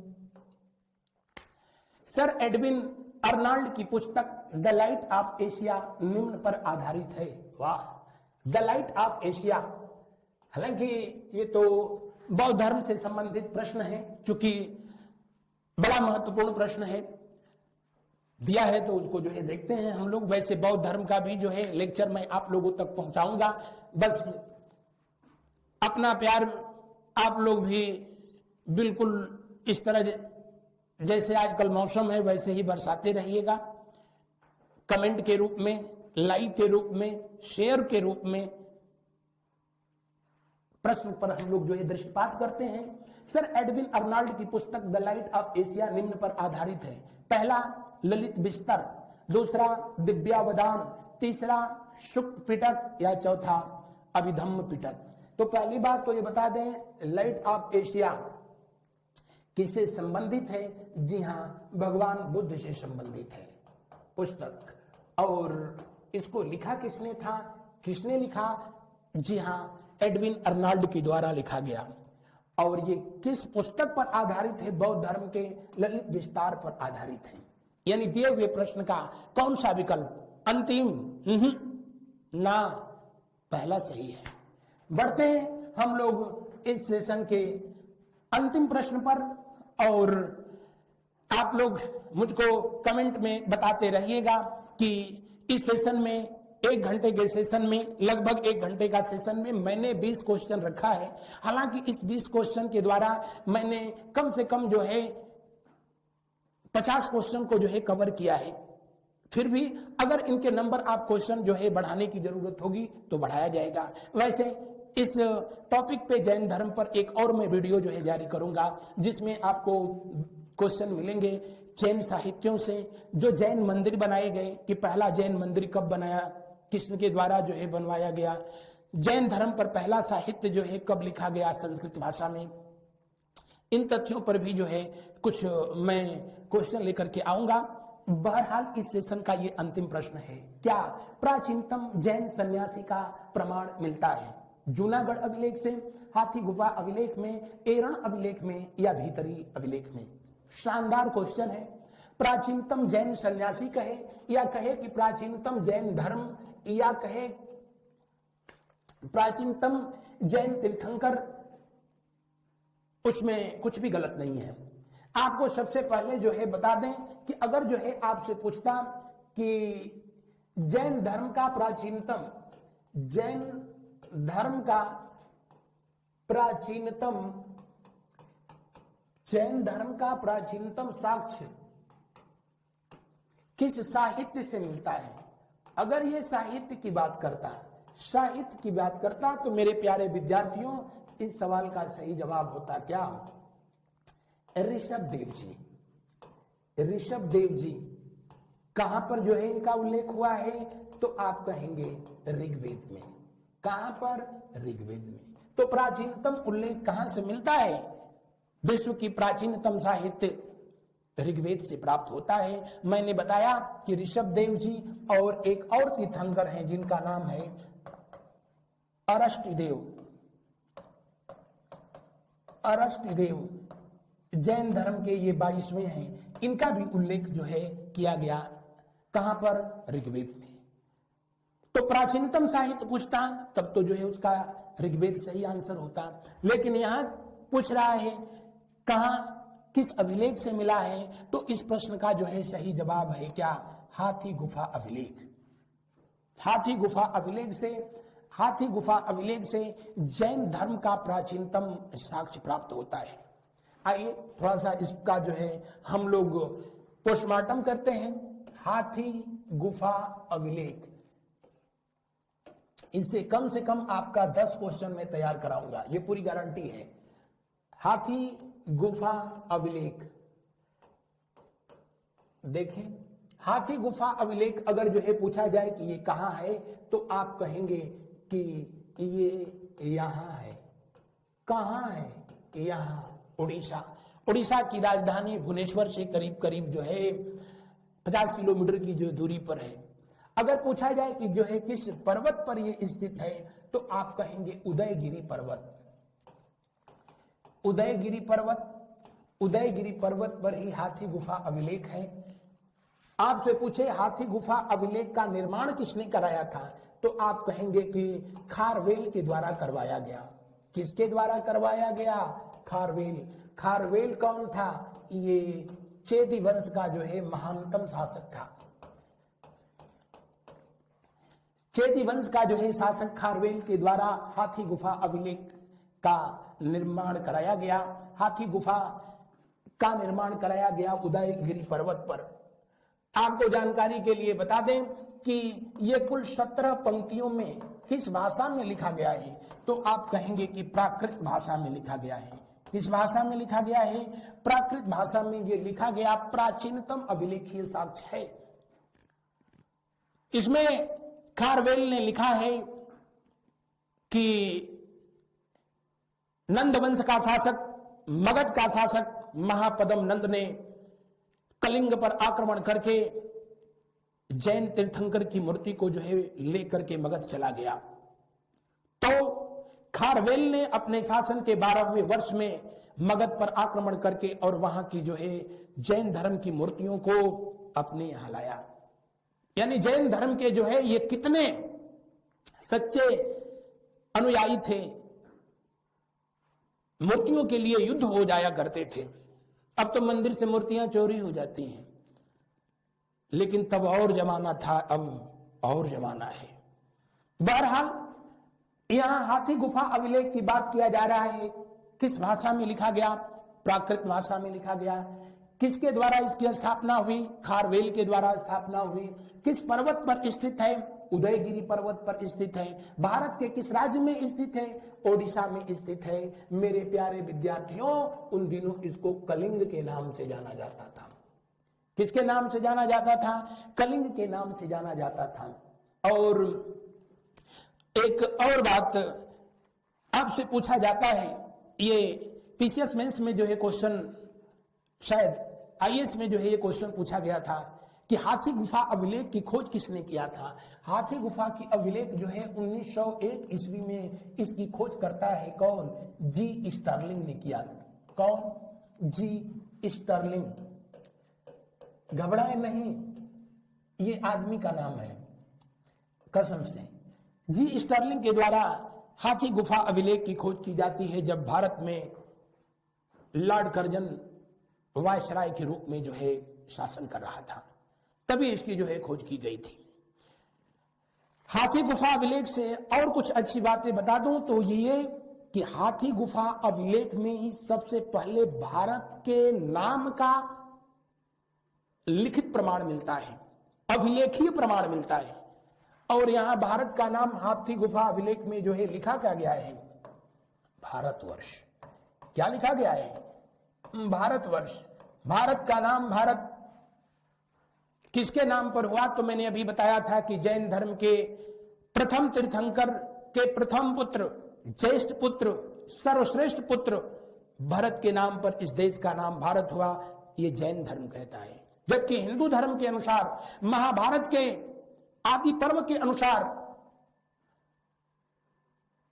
कालिदास जी के अभिज्ञान शाकुंतलम के अनुसार, विश्वामित्र के दौहित्र जिनका नाम था भरत शकुंतला और दुष्यंत के पुत्र थे, भारत के पहले चक्रवर्ती सम्राट थे, उनके नाम पर इस देश का नाम भारत हुआ। लेकिन भारतवर्ष का लिखित प्रमाण कहां से मिला? हाथी अभिलेख से। यानी देश का नाम भारत वर्ष के रूप में सबसे पहले किस शासक ने उसको जो है अपने राजाज्ञा में लिखवाया था? आप कहेंगे कि खारवेल के द्वारा जो है लिखवाया गया।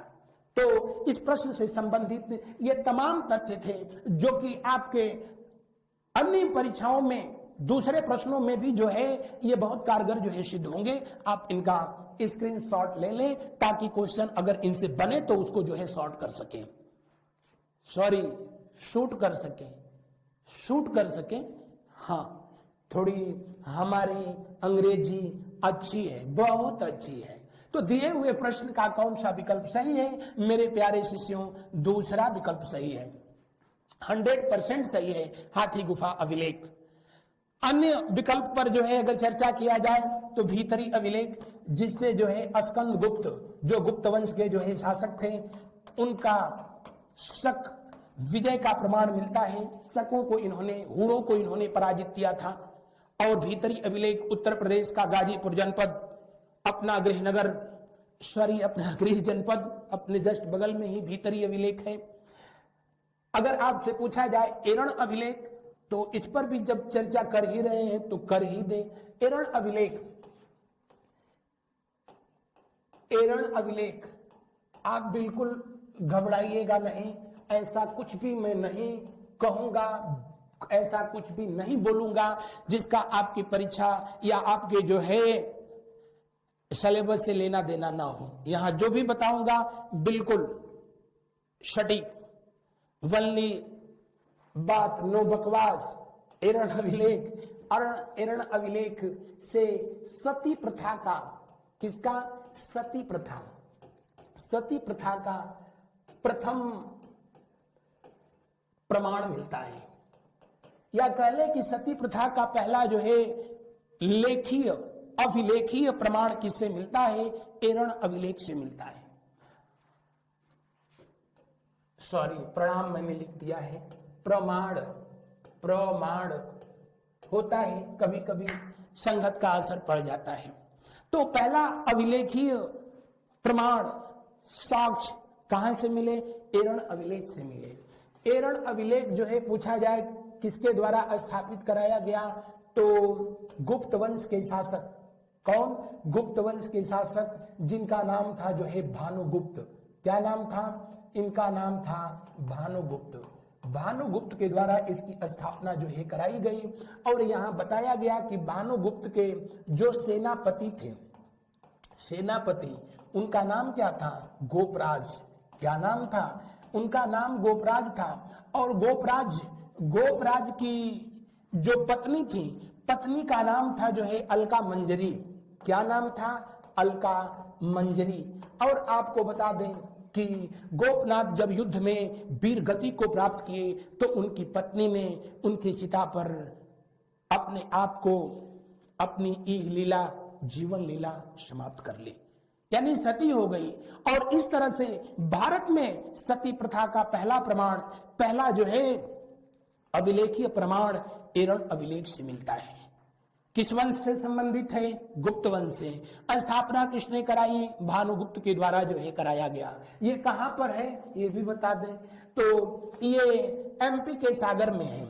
एमपी के सागर का मतलब ना वो मध्य सागर समझिएगा। मध्य प्रदेश में एक डिस्ट्रिक्ट है, एक जिला है जिसका नाम सागर है, न कि एमपी सागर। मध्य प्रदेश तो सागर के इर्द गिर्द कहीं है ही नहीं, लेकिन वहां जिला है। मध्य प्रदेश के सागर जिला में एरण अभिलेख स्थित है। किस नदी के किनारे? बीना नदी के तट पर। कौन सी है? बीना नदी। यहाँ कौन पर्वत श्रृंखला है?